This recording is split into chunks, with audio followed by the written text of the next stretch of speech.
Caclete, filmando. Jabutis Vagarosos TV Rua aqui em São Félix. Já contamos em outros vídeos nossas viagens. Nós vimos em Saveiro, de Salvador a Cachoeira, 10 horas de viagem, um saveiro de mais de 120 anos. E vimos aqui visitar a Fonte do Milagre de Santa Bárbara. É no Centro Cultural Santa Bárbara, que tem aqui a nossa presidente, né, do Centro Cultural, criadora, ela é que vai falar do Centro Cultural, porque nós da TV Rua, a gente não edita, não prepara nada, apenas encontra a pessoa e diz assim, olha, conte essa história aí para nós, e é o que ela vai fazer aqui agora. A Luci Neide. Pronto. Vamos começar pela gruta. O que acontece? Os meus pais, junto com os mais velhos aqui, por volta do ano de 1971, perceberam que dessas pedras brotava uma água. Nós não tínhamos água encanada, a gente pegava água aqui no riacho que tem aqui atrás, e aí a gente ficou bem feliz achando que a gente poderia encanar aquela água para utilizar. Pedimos ajuda da prefeitura da cidade, o prefeito enviou uma pessoa para que olhasse e visse a possibilidade de encanar aquela água. Só que aí tinha uma árvore, que é essa árvore que temos aqui até hoje, que precisou ser podada e fazer a limpeza do local para que fosse estudado para ver se tinha possibilidade de consumir essa água. Só que o rapaz que veio era o melhor cortador de árvore da região. E subindo para tentar fazer isso, ele foi impossibilitado por uma voz que ele dizia ouvir, pedindo para que não cortassem aquela árvore. Essa árvore é minha, não me corte, por favor. E ele insistiu, não, corto tanta árvore, tantos anos, vou continuar tentando cortar a árvore. E ele não conseguiu finalizar a poda da árvore, porque de repente os moradores viram que ele foi atirado de lá para baixo, que foi mais ou menos nessa região. E já caiu aqui, quase desmaiado, enfim. E quando a gente conseguiu, os meus pais conseguiram reavivar ele junto com os moradores, ele desceu e foi até o prefeito dizendo que não podia cortar aquela árvore, que uma mulher não deixou, e explicou as características dessa mulher. E aí foi aquele murmurinho na cidade, vamos identificar que seria ela. E pelos traços seria Santa Bárbara. E foi realmente o nome que ele dizia ter ouvido. A partir daí ele se aposentou, não quis mais trabalhar, ficou um pouco impossibilitado, teve um probleminha na perna por causa da queda. E vieram os romeiros, e aí começou a vir todo o pessoal, tanto de terreiros de candomblé, quanto romeiros da região, de zona rural, plantadores, e aí vamos fazer reza para ver o que acontece. Aí foi feito um estudo da água e percebeu-se que tinha algumas substâncias que eram benéficas à saúde. Daí então as pessoas começaram a cultuar e ver com essa água como uma coisa milagrosa. E realmente tem pessoas que começaram a relatar os ganhos alcançados. A partir daí o poder público tomou, né, o espaço como municipal e começou a construir, começou a melhorar, e aí depois de um tempo os moradores foram vendo a necessidade, porque começou a vir gente de muito, muito longe, em caminhões abertos, que a gente chama de romarias, e aí a gente pensou numa maneira de encanar essa água, mas para que os visitantes pudessem pegar.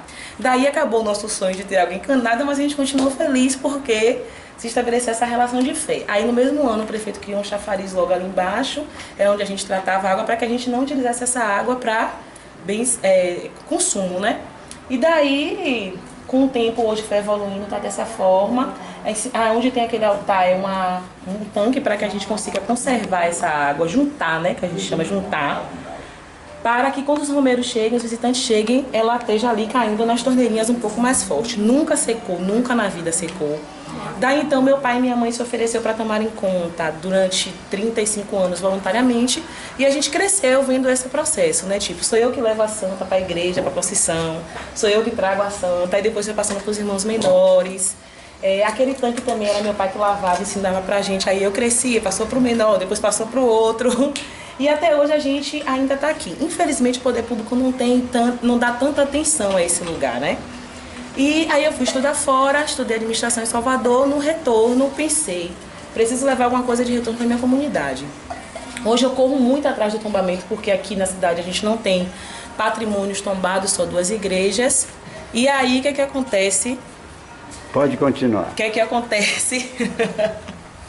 Aí eu estou em busca desse processo. Aí fui fazendo alguns cursos relacionados a laudos antropológicos, essas coisas todas, para tentar ver. Ainda estamos no processo de pedido, e a partir daí surgiu esse centro cultural aqui, que era uma barraquinha, né, de madeira, onde meus pais comercializavam velas, foguetes, porque era muita e muita gente, a gente trabalhava muito para atender as pessoas. E depois que meu pai faleceu, a gente continuou, ficamos uns 7 anos sem abrir. E aí eu pedi autorização à minha família, minha mãe e meus 2 irmãos, se eu poderia utilizar esse espaço para ser um próprio negócio, porque quando a gente faz ADM, a mãe acha que todo mundo vai ter sua própria empresa, né? Aí eu consegui esse espaço, hoje, sem fundos, sem projetos ainda, ganhos, eu comecei em agosto a fazer atividades com os moradores daqui. Na verdade, meu projeto era transformar num ponto turístico, só que eu fui atropelada pela necessidade de interação social e ação social com a comunidade, porque você não monta um negócio num lugar sem a comunidade participar. E aí, a partir disso, eu comecei primeiro a trabalhar com eles, e agora, a partir de dezembro, é que eu estou começando a receber grupos, turistas, mas dentre isso eu continuo com as atividades sociais. Mas para crianças, a gente já teve oficina de educação ambiental, teve a defesa de um TCC aqui da UFRB, de uma menina de sociologia, Rosana, que falou sobre a relação da universidade e São Félix.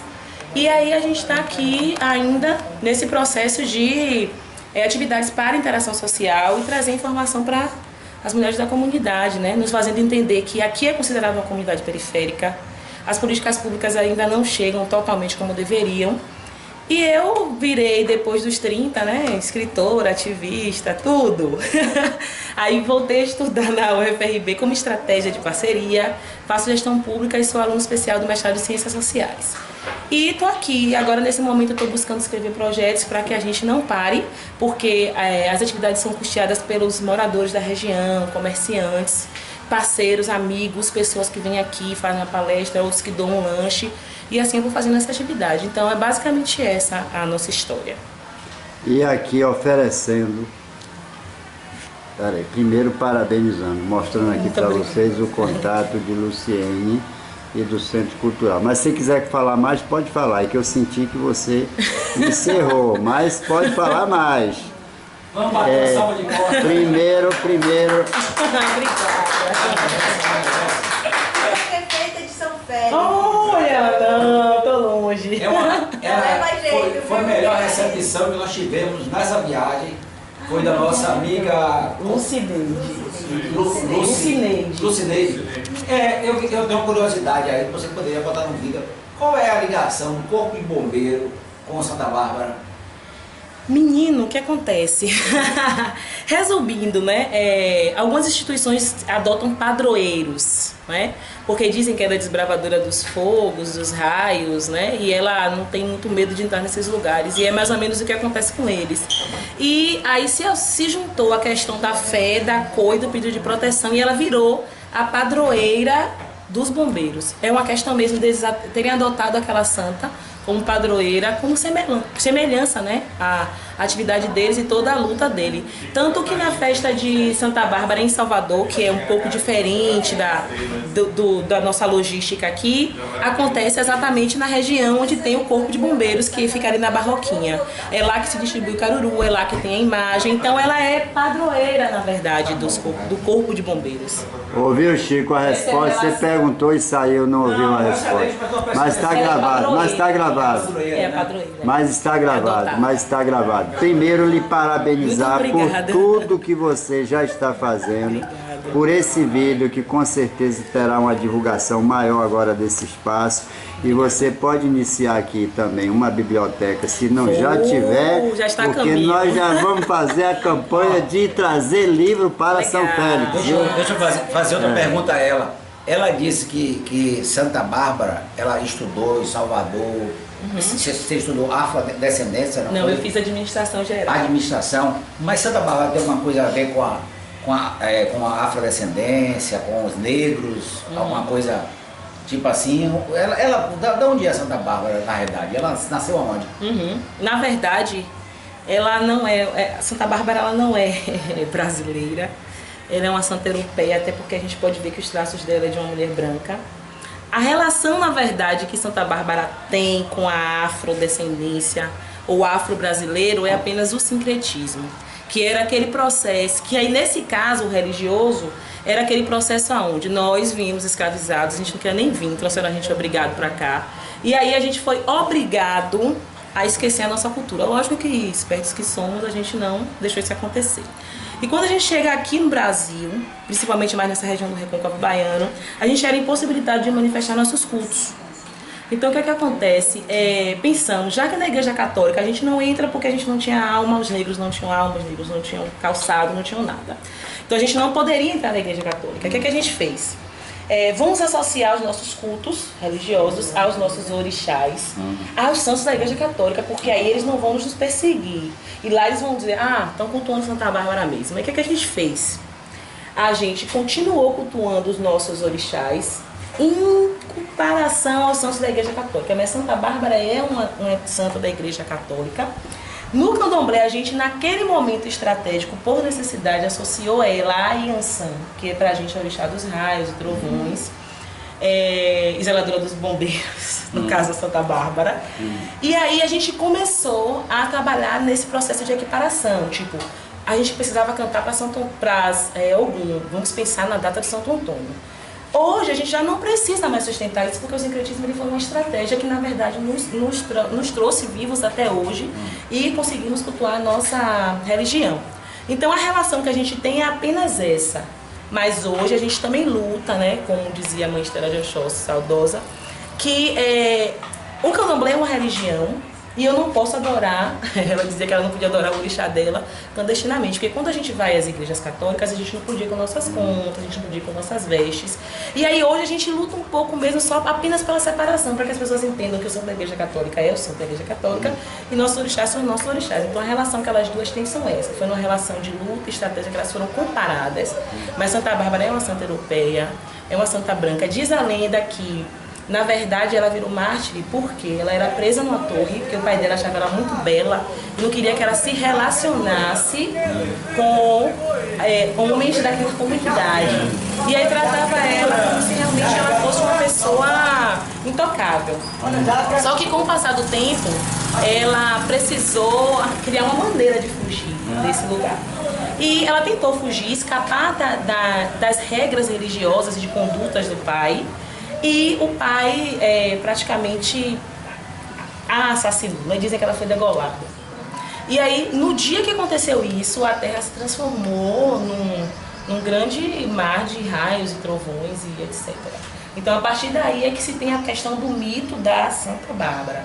A nossa orixá, a Iansã, é a orixá também dos ventos, raios e trovões, mas ela é uma entidade dentro do candomblé. Nós ficamos, a TV Rua ficou muito grata pela aula que foi dada aqui pela nossa amiga, eu poderia até chamar você de Bárbara, pelo tanto que você... Foi Bárbara. Você é Bárbara. Você é Bárbara na expressão de grandeza, de valentia, de correr atrás, que a gente percebe que você é uma pessoa muito culta e não vai parar no mestrado, vai fazer doutorado, vai fazer pós-doc. Em breve você vai estar no Roda Viva, em algum programa desse aí, porque você tem potencial para falar. E nós, se nós tivéssemos mais bateria, a gente ia ficar gravando você o dia todo aqui.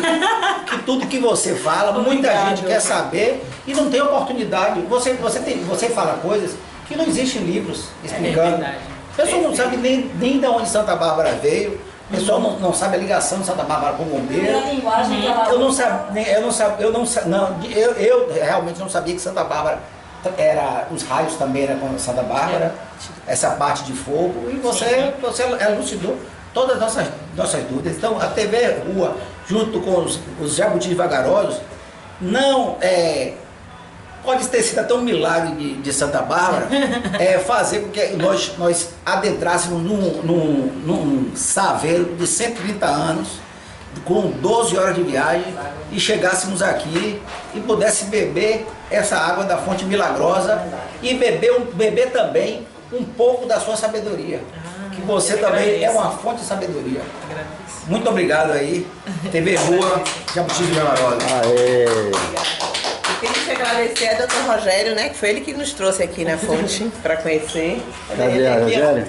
Ele que foi o responsável. Tire o óculos, José, para ver seus olhos. Rogério foi que nos indicou aqui esse centro que a gente não conhecia. Obrigadão, Rogério. Estou à disposição.